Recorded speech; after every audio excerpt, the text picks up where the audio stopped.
Hello, this is Freethought Forum, a program produced and funded by the Atheist Society of Knoxville and the Rationalists of East Tennessee. I'm Ralph Eisler. And I'm Joe Barnhart. This is a show that promotes, we hope, rational thinking, and it's rooted, we trust, in scholarship and science, free of supernatural beliefs. We want to welcome you. Okay. This is a call-in show. However, we only have one phone line.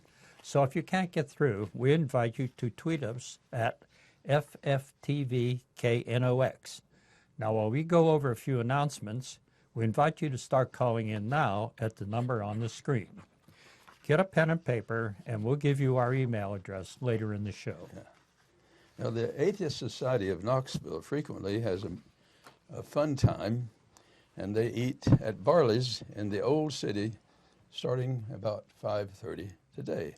Look for the silver jacket, the God Delusion. It's standing upright on the table.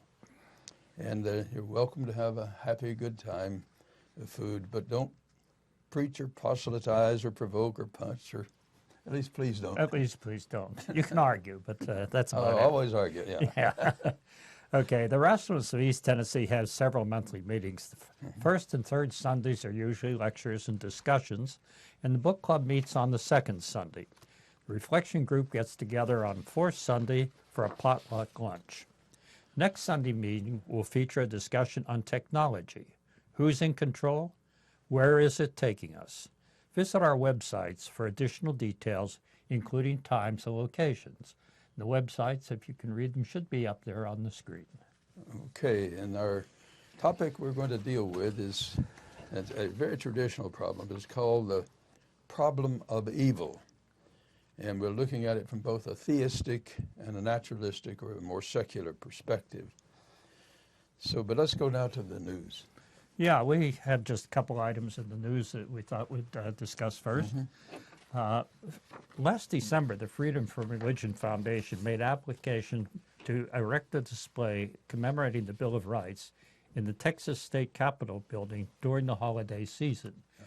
You can see it on the screen behind me. I hope if we move out of the way a little bit. Yeah, it's sort of in the form of a manger scene, but it has Benjamin Franklin and Thomas Jefferson and James Madison, and there's a copy of the Bill of Rights in the little cradle sitting there in front of the Statue of Liberty. So the exhibit was approved for display on the ground floor of the Capitol by the Texas State Preservation Board last July. But Texas Governor Abbott sent a letter to the board's executive director, John Sneed, calling the exhibit tasteless sarcasm. Now, Governor Abbott called its message spiteful and intentionally designed to belittle and offend, and claimed that the display undermines rather than promotes any public purpose. The display, erected December 18th, was removed by the State Preservation Board staff 3 days after it was erected at Abbott's direction. Now, I don't really see how the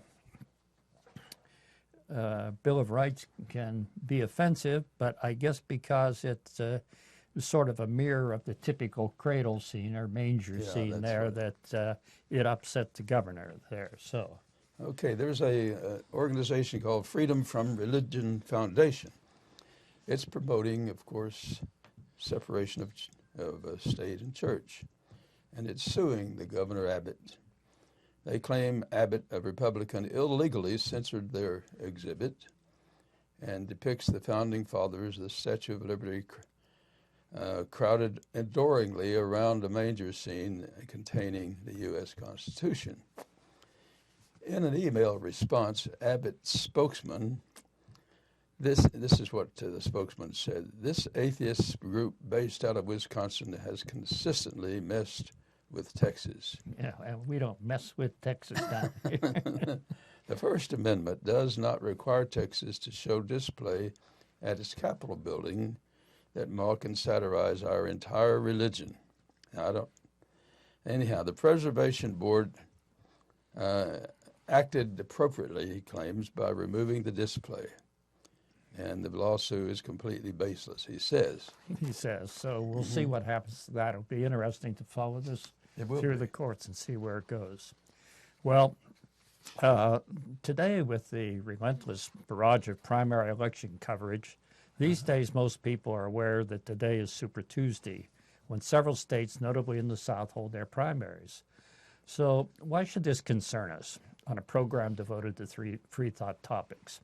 Well, most of this year's slate of Republicans make no bones about the fact that they want to supplant our democratic society with a Christian theocracy. This applies not only to those who have suspended their campaigns, like Mike Huckabee and Rick Santorum, who really dyed in the wool social conservatives, but also to those who are still in the contest. And this should be a great concern to anyone who believes in freedom of conscience, and it cannot exist without strict separation of church and state.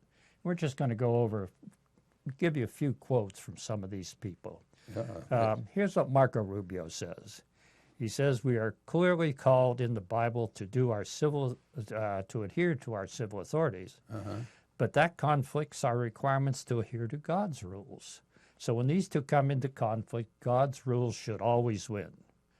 Now, who determines what God's rules are? That's the problem. God never talks to anyone, and so it's a little different. I guess Rubio plans to consult with the Pope on how to run America. He seems to be the one who has the most immediate straight line to God. Well, Ted Cruz, in a similar vein, says, "I'm a Christian first, American second, conservative third, and Republican fourth." This is a clear statement that Cruz would govern, he thinks, according to his religious fantasies rather than obeying the law if the two are in conflict. His father's a fundamentalist preacher and is a major advisor for him.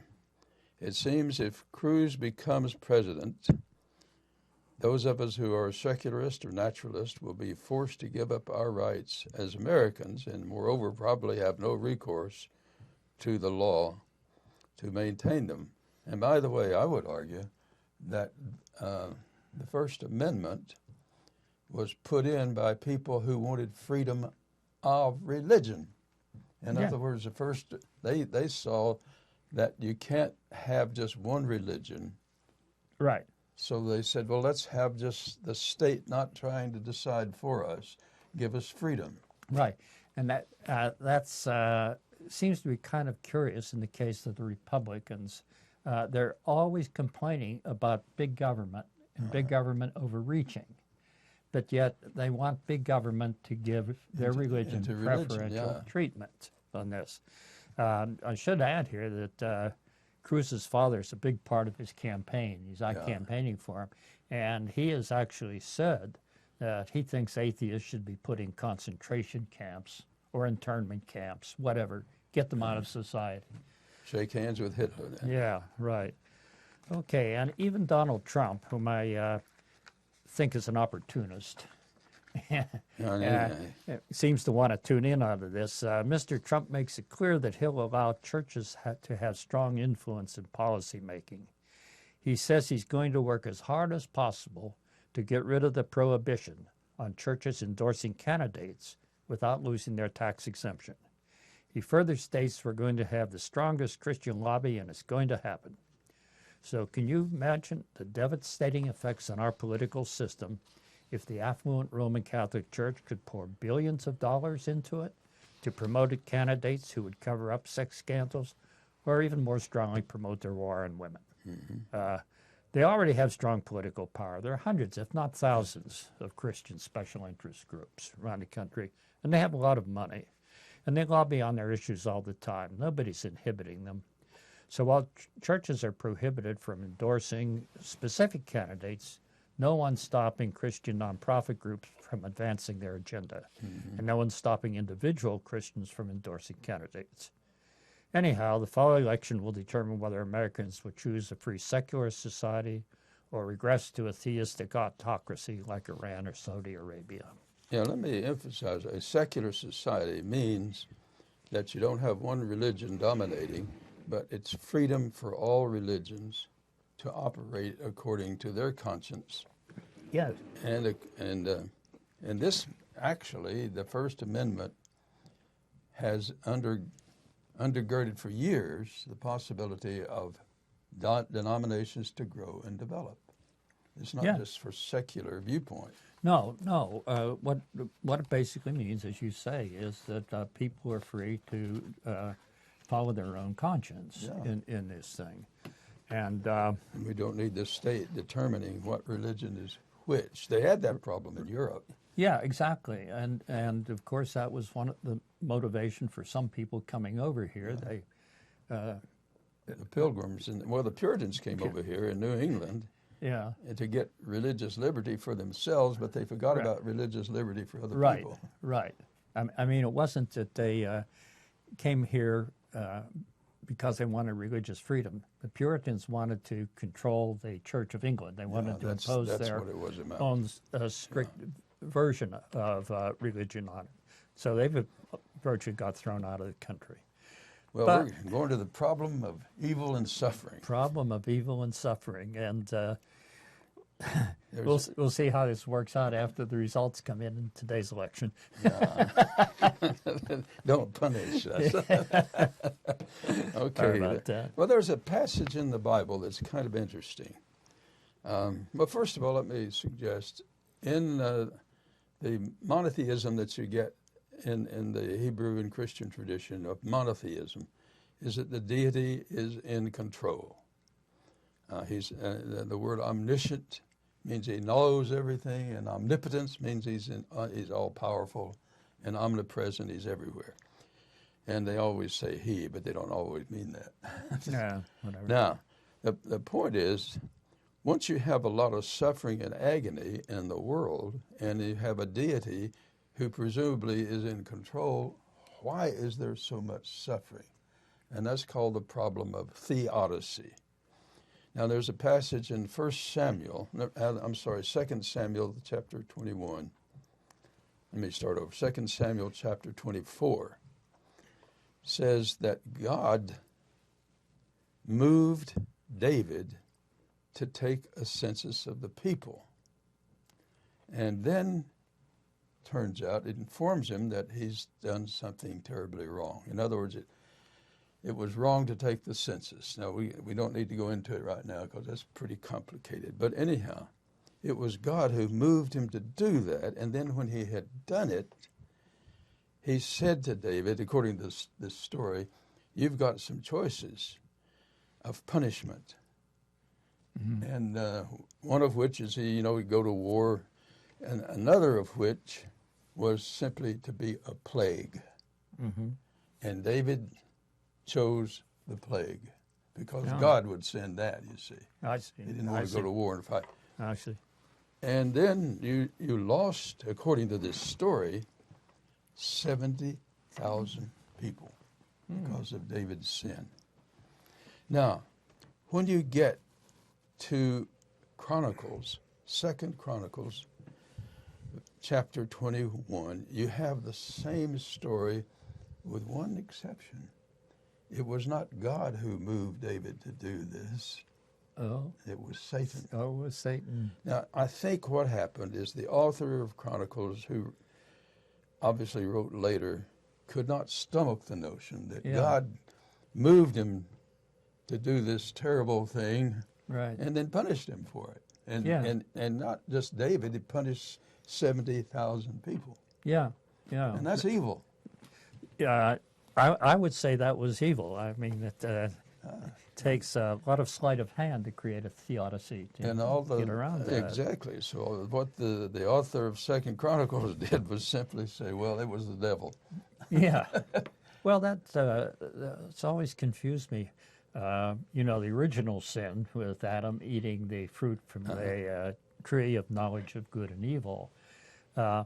If God didn't want to tempt them, why did he put it in the garden in the first place? I mean, that's just one of those things you dangle out there and say, okay, now don't touch that, and the person just has to touch it. I know. The theory is that freedom of choice is better than not having it, unless you're a Calvinist.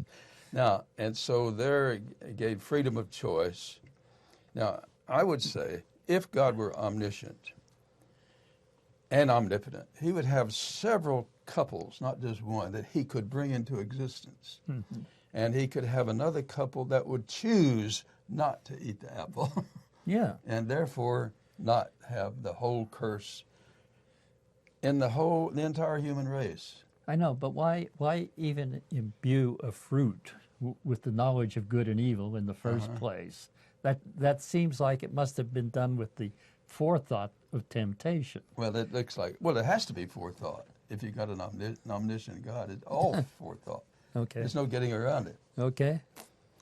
So the problem in theism is that there's supposed to be a God organizing a world for goodness. If he's good, that's his whole point.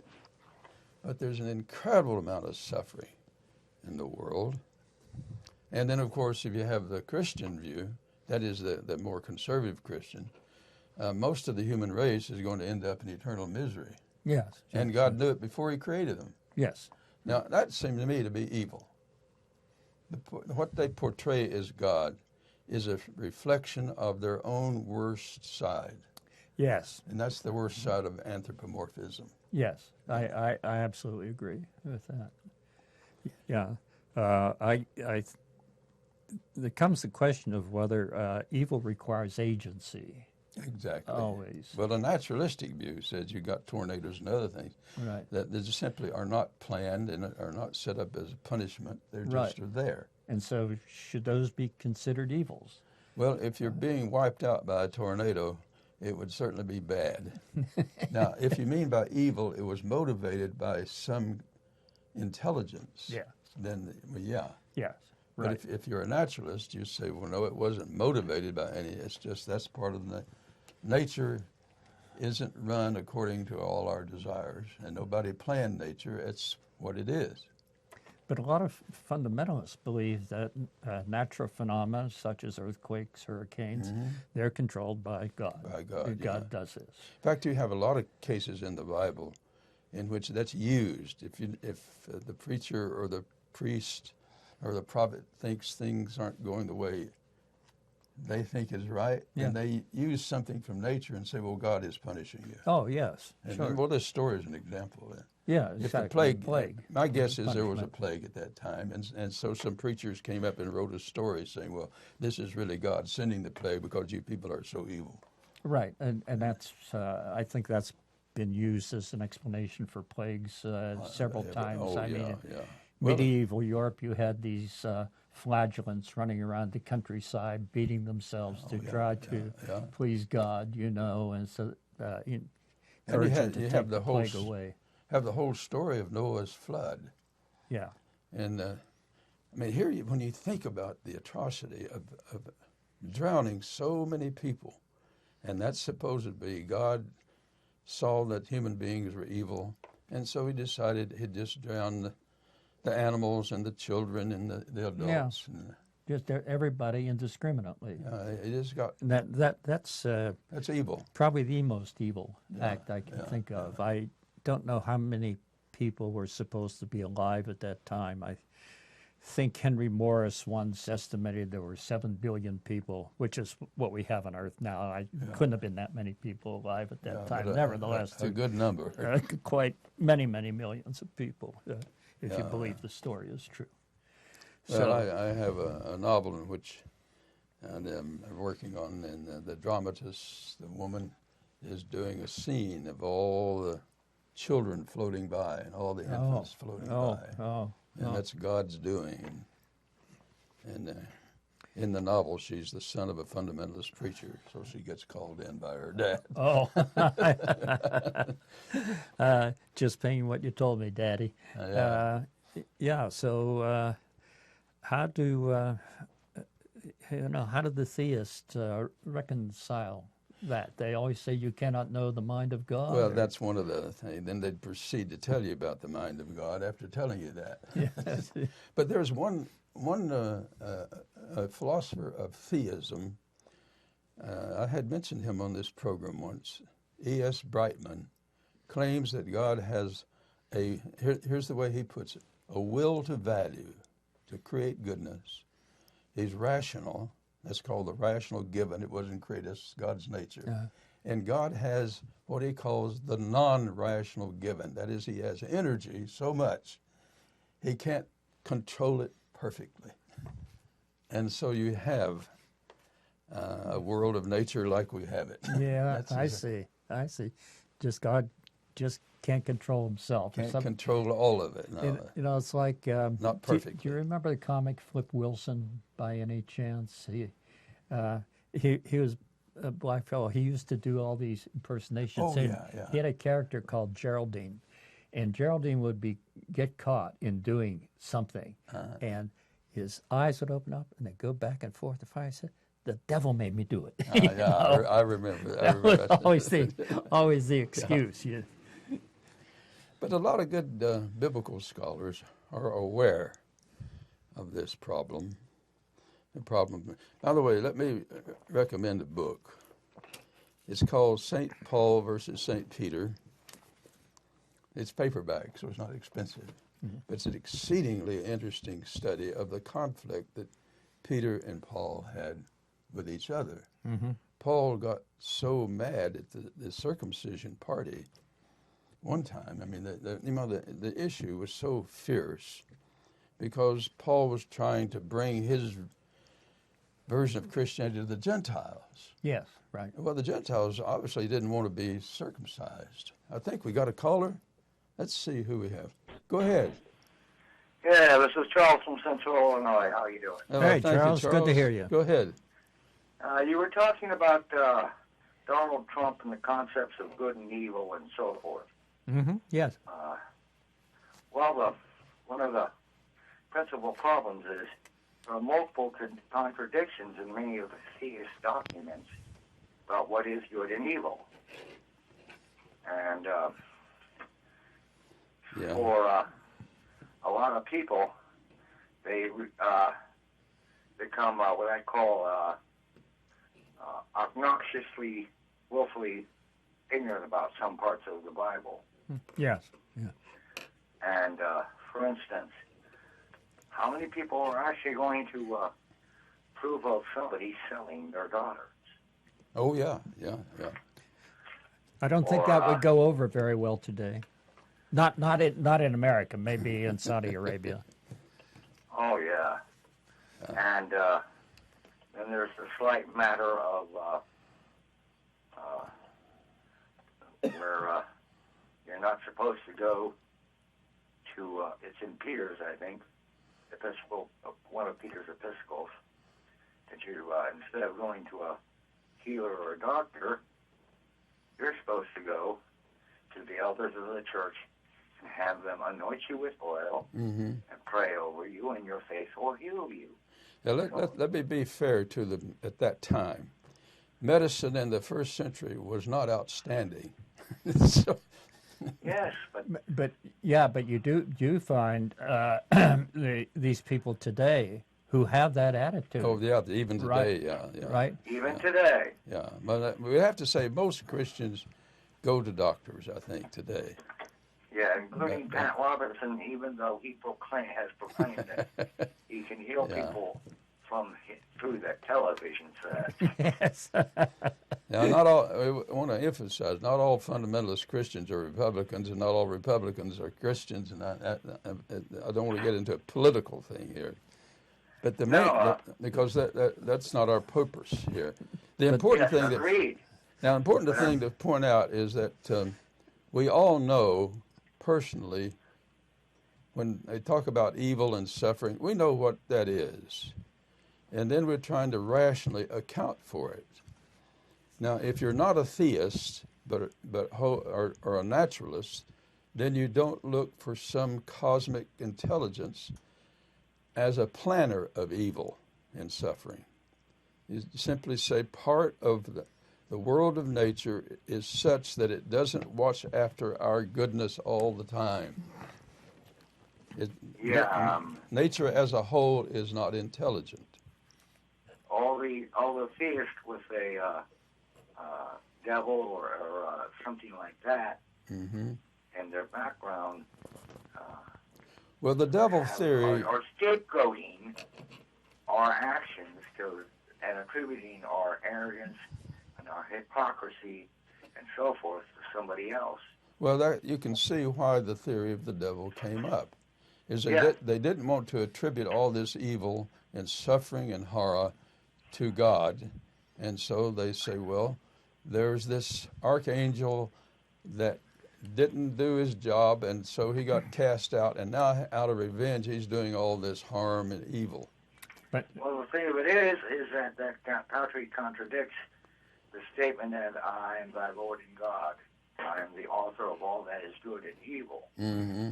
So yeah, that's we were just discussing that beforehand. This Isaiah 45, chapter 7 verse, and you know the early Christians there, the Jews had to contend rather with a lot of other religions like the Manichaeans, who had two gods. Oh yeah, one God good, one God evil. God of light and God of darkness. Right, Yeah. but the Israelites wanted only one God, and so they had a hard time knowing how to reconcile very that. hard time, And I think that's why that verse is in the Bible there, because they had to bite the bullet and say, well, no, our God creates evil. Yeah, he's in control. That's what they're saying. Yeah.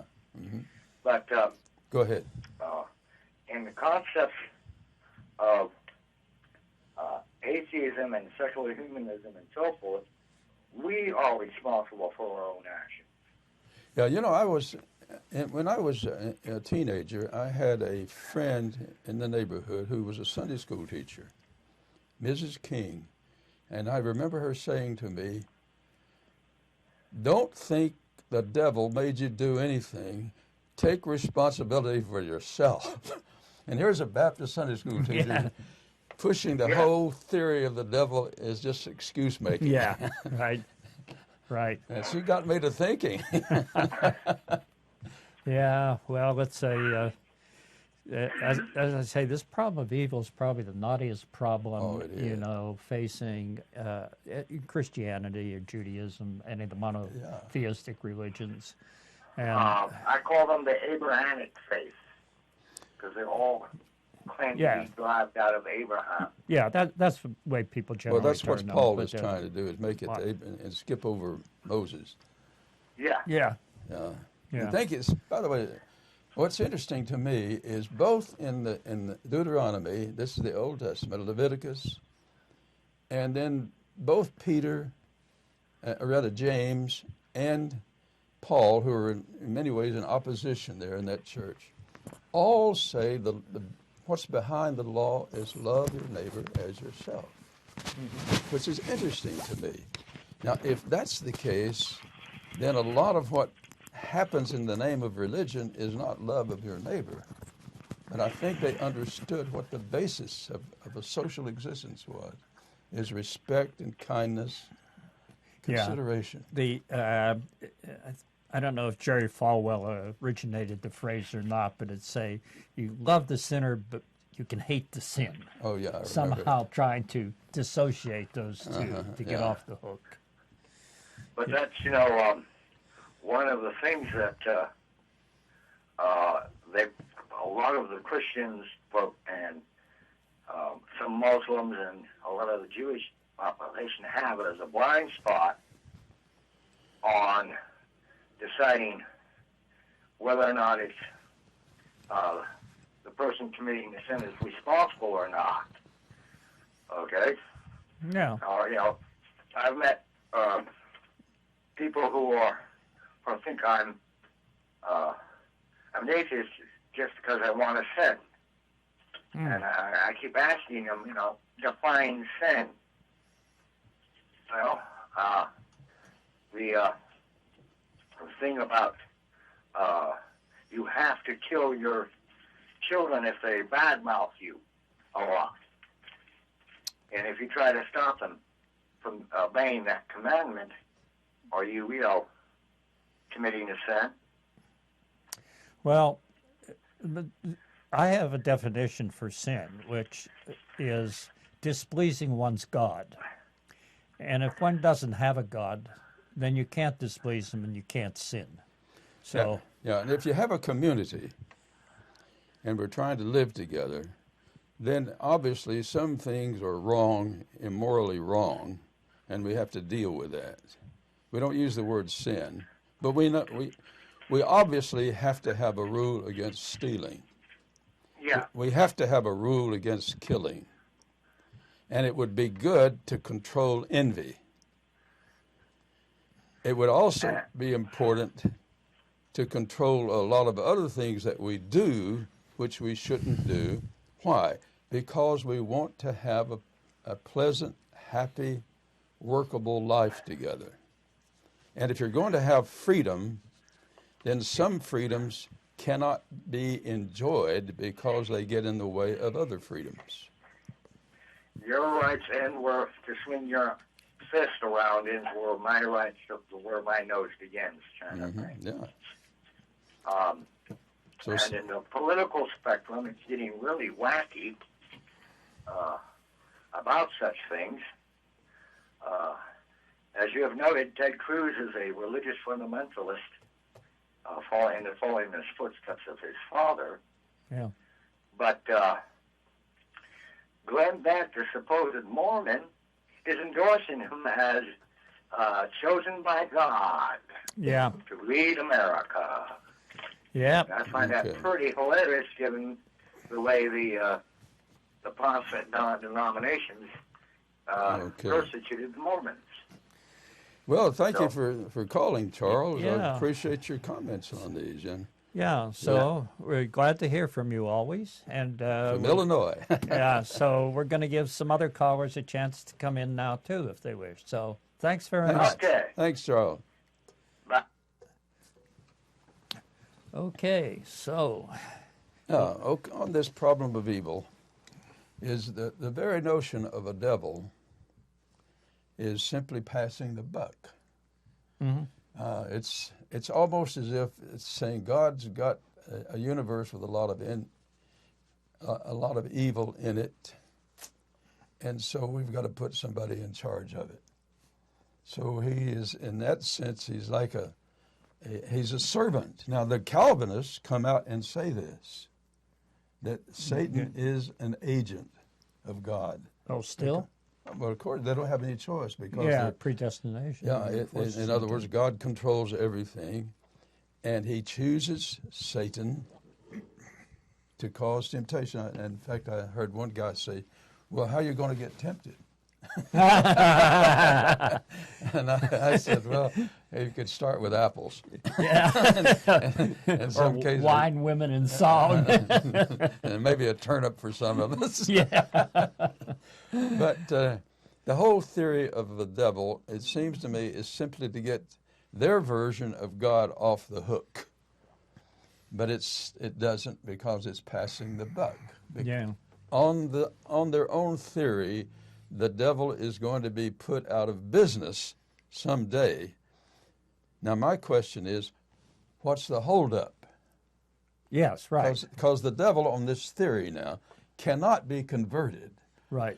His sole existence is to cause torment and evil in the world, and God sees to it that he's going to stay in the ball game all that long so he can do more evil, and that seems to me to be evil, that theory.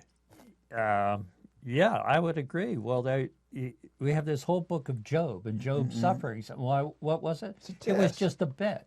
A test. A test between bet. God and the devil, right? Yeah. And that's And immoral. so God brings all these sufferings upon Job just to prove a point to Satan. There was a philosopher named Immanuel Kant, and it basically he's doing the golden rule. He says that ethics is treating people as ends in themselves and never as a means only. Mm-hmm. Unfortunately, much of what you get in the Bible is God's treating people as means to his glory. Yeah. And that's the Calvinistic view. That's a good point. I hadn't really thought much about that. Well, that's why many of the Christians regard Calvinism to be evil. Yeah. And that's understandable. Well, I think maybe it's about time we took a mid-program break in here.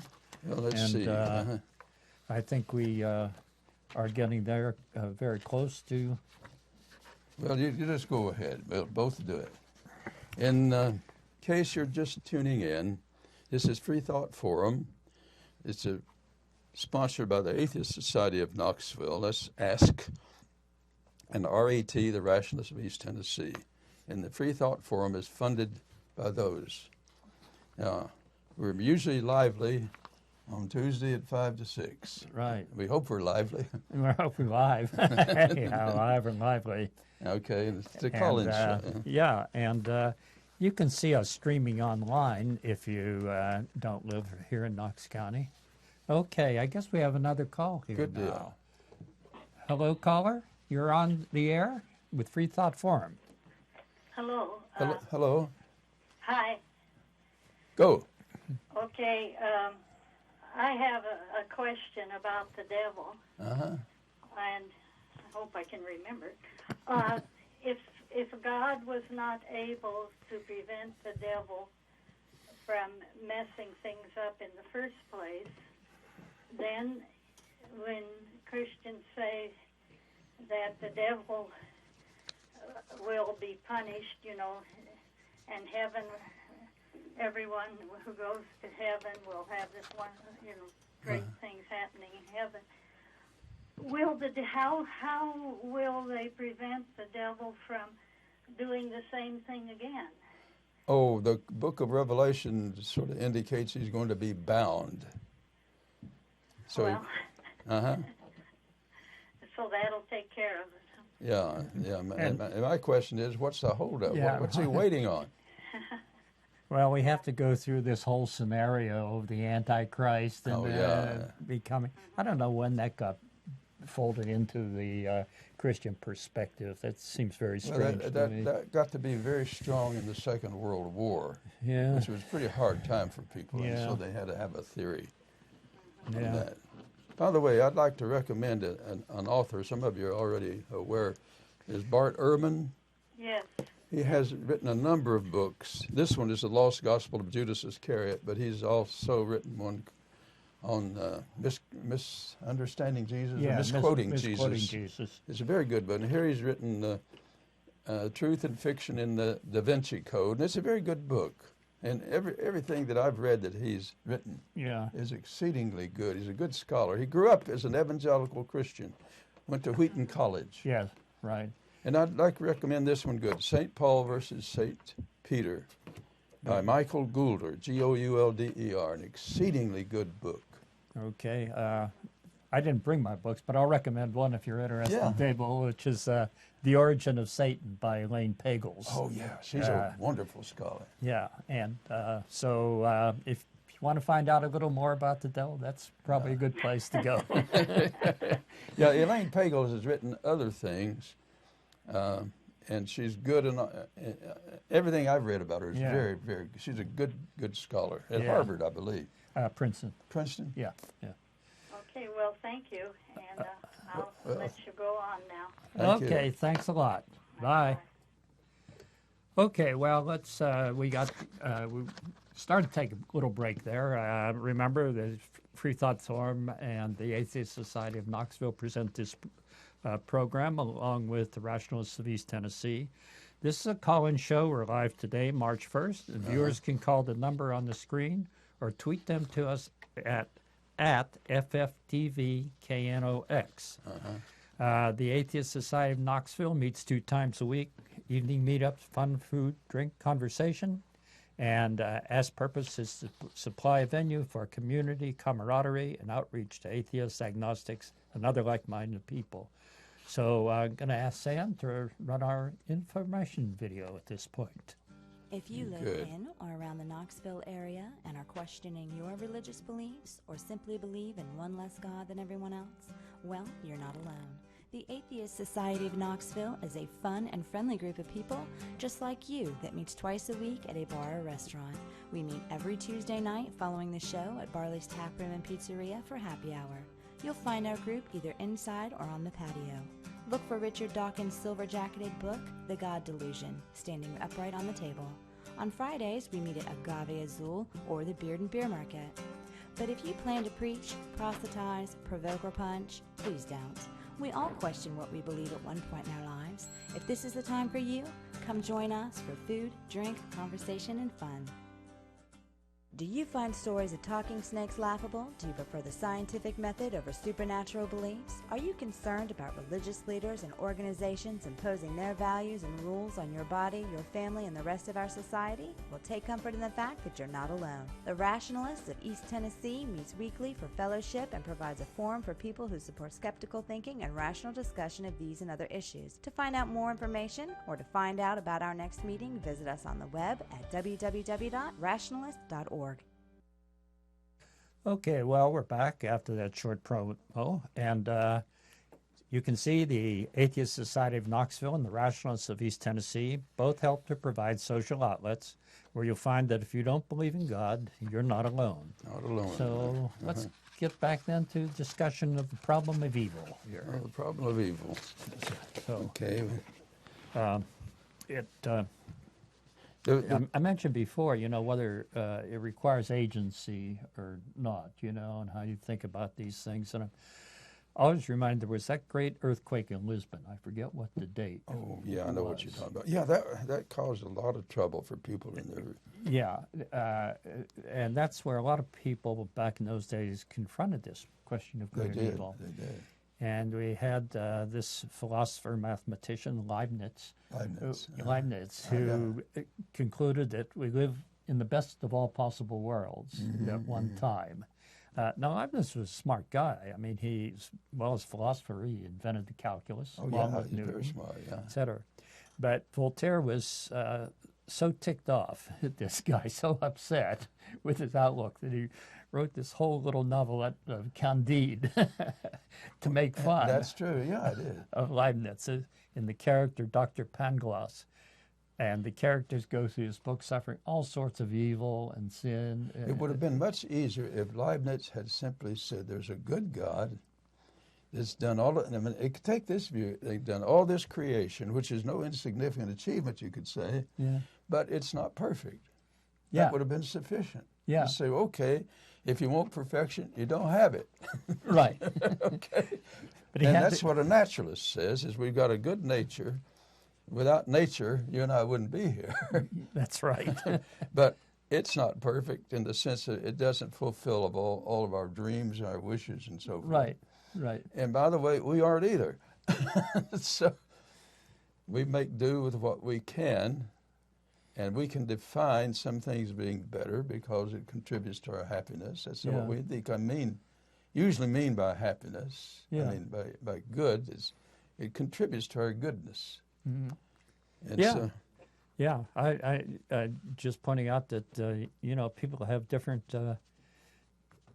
views of evil. For instance, one of the things that bothered the Victorians a lot was the discovery in the natural world that you have things like these ichneumon flies that lay their eggs inside caterpillars and the larval hatch, and they feed off the living body of the caterpillar until they just ready to hatch. And people had a lot of trouble believing that, here's a good God who would create such a horrible, monstrous way of propagating in nature. And now we talk about viruses and germs and so forth. And this is life, eating on life. Yes, right. And so that's a whole fundamental thing. All animals survive by eating other living things, like any plants, which are living things. You have to kill them. People don't relate to those like they do animals. Which we don't think cucumbers and broccoli hurt. Right. And so the thing's it's a little different, but nature is constructed so that all animals eat other living things. Yeah, and die and of diseases or accidents, and the way all of us do. Right, and the way they do it, it's not quite so sanitized as us. I mean, we go to the butcher shop and we buy a pork chop, and we never see the animal it came from or anything. So we're pretty much dissociated from it.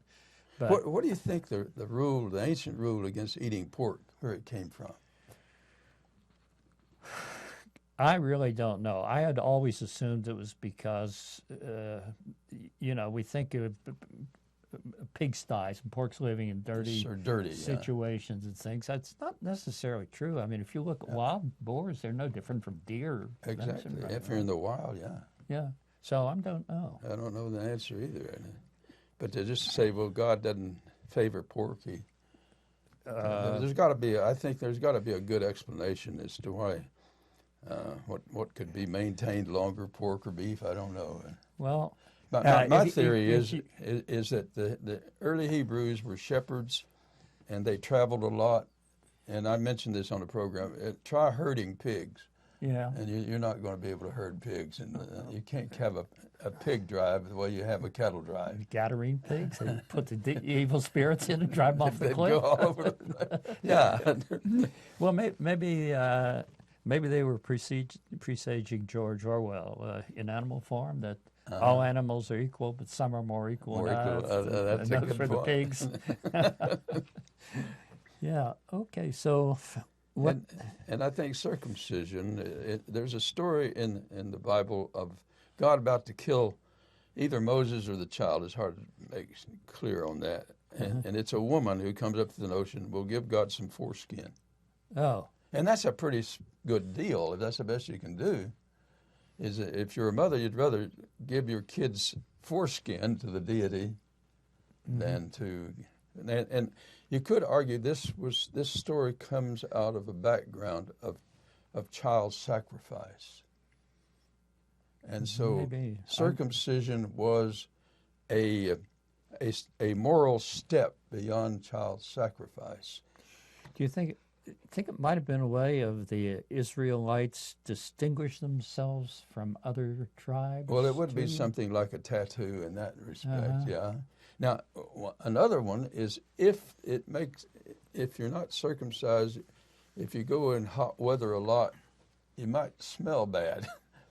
And so it's not a bad idea that the woman came up with the notion in the first place. I don't know. I have no idea where that right came from. Another theory is that if you're circumcised, it looks like you're sexually ready. And you've got a lot of that in the Old Testament. How important it is to produce kids. Oh yeah, right, exactly. That's where that's a lot of the prohibitions against birth control come from that. Yeah. In fact, there's a story of onanism of a guy who was having intercourse and he pulled it out and spilled his seed and on God, the ground. God murdered him. Yeah. So, I think these insistence on having a lot of progeny were all born in times when there weren't that many people in the world. And child disease probably. Child's disease took a lot. The lifespan was very short. A lot of people don't realize that in these olden times, people who lived old age, they did live to be 80 years or 70s, 80 years, maybe even a little more. But the average lifespan was low because there were a lot of childhood deaths and a lot of diseases that they didn't know how to fight off, etc. So imagine having the notion that diseases are caused by evil, an evil agent. Yeah. And the notion that there are impersonal orgasms and organisms. That was new in human history.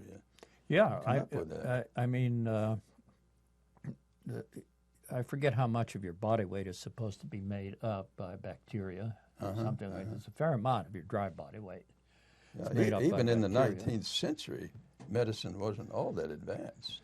No, Civil War victims, they didn't have anesthesia. No. And so if you had to amputate a leg, all you could do is give the guy some whiskey and have him bite down on a rag or something.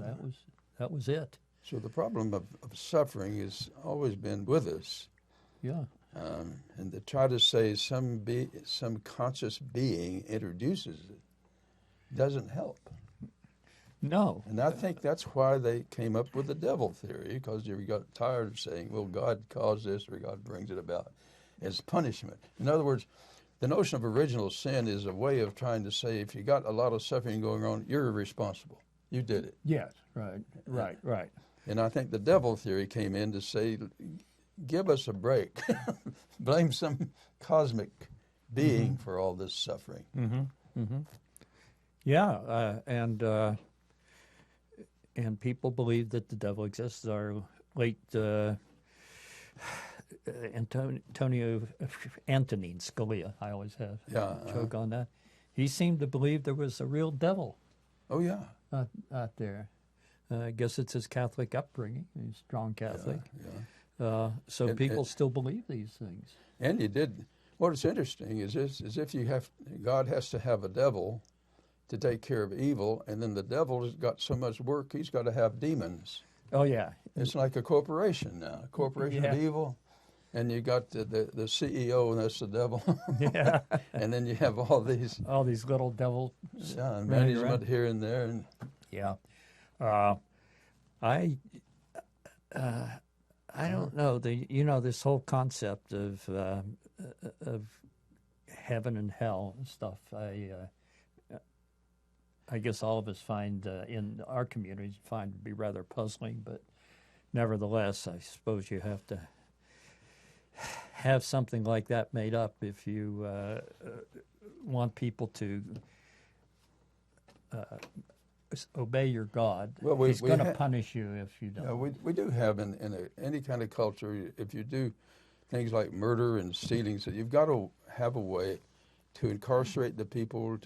In other words, you can't let people get away with this. Right. And so I think all cultures, in order to survive, have to have a way of controlling this. Mm-hmm. Now, the devil theory is simply an extension of that, beyond which it makes any sense. Yeah. Well, the theists would say that you have to have God, or you have to believe in a God, because otherwise there are no strict objective morals. No. That's the argument that gets made all the time. Well, you don't want to believe in God because you want to make up your own rules, okay? Yeah, I've heard that. I think what you could to say is, let's assume there is a God. How does he decide what's good or evil? It's not. Now, the Calvinists almost seem to say he just does it just because that might makes right. Well, most of us know this is wrong. Yeah. Force does not make right. What does make right? Well, we've been suggesting on this program is we all know what it is to want pleasure and joy and happiness, and we want to share happiness. That's good. Mm-hmm.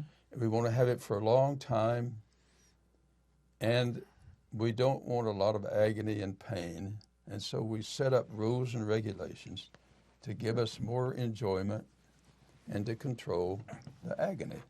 And that's why we even have traffic regulations. Yes, yeah, of course. I mean, this bit of where does the right come from? Where does the good come from? This is the old Euthyphro dilemma. Mm-hmm. Does God choose what is good from some external set of objective points, or whatever He says is good, the good? Well, there's one theologian. What God says is good just because He says it. Yeah. And that is might makes right, and that's most of us know this is immoral. Yeah, absolutely yes. I mean, if you look at the Bible, I mean, it's clearly evil to tell the Israelites to go into Canaan and bash the brains out of the little babies and rip up the pregnant woman and cart off the virgins for their own selves. Yeah. Yeah. I mean, in modern society, we consider that just totally sinful, if you want to use that word. You got the biblical text itself, love your neighbor as yourself. If you know what self-love is, then you can say, well, I want this for my neighbor. And that's a pretty good basis for ethics. Yes, yeah. And both the Old Testament and the New Testament have it. Both Jesus has it. Both Jesus and Paul and James, was despite all the rivalry between James and Paul, they both have this as love your neighbor as yourself, and that is the rock bottom of the law. So where are they differing? You see? No, I don't know. Well, Paul got so mad about on circumcision, but I think he was right. You can't make all of these Gentiles be circumcised, especially if they're adults. Well, there's the old story of Leah and her brothers I forget who it was. The fellow wanted to marry this young lady. Oh, yeah. Leah, and she was Jewish and the other guy wasn't, so they demanded these guys from the other tribe all get circumcised. Uh-huh. And so they gave in and they did it, and while they were nursing their wounds, right afterwards, the Israelites came in and killed them all. Killed them, yeah. Now, is that a story? That's a good and evil story from good many and points of view, I think. Well, war has a way of bringing up a lot of evil and goodness and trying to protect yourself. But I think we don't need to have a divine revelation to help us develop what morality is. No. Because it's what most of us call common consensus and common sense. Right. Human beings can express empathy. Most human beings. Empathy. And the people that can't, we call sociopaths or psychopaths. That's a good distinction. Being able to get inside another person's frame of reference, and how does that other person feel and think? Right. And the Confucian version of the Golden Rule, don't do unto others what you would not want done unto you. And it turns out to be about the same thing. Yeah, right. And so those two things sort of work together, and it's because of this empathy. As you say, you can put yourself in the other person's position on it. And to me, that's what creates morality. I agree. And it's hard sometimes to do that. It takes brains to do it. But it takes brains, but it also takes the fact that you can feel pain, you know what it's like, and you know you won't want to inflict it on another person. That's why you don't kick a dog, it hurts. Right, exactly. And, now, there's some people who don't have empathy, who don't feel that. And then you're right, that we call them sociopaths. Right. And so that's... And you're right, there are people who are like that, who simply cannot seemingly feel inside another person's frame of reference. Right, right. And that's a terrible lack. And whenever I think, during the Holocaust, there were these Germans who were good family people, who went to church all the time, but they certainly could not have any empathy with their Jewish captives in those concentration camps. And that's always puzzled me, how they could close that off.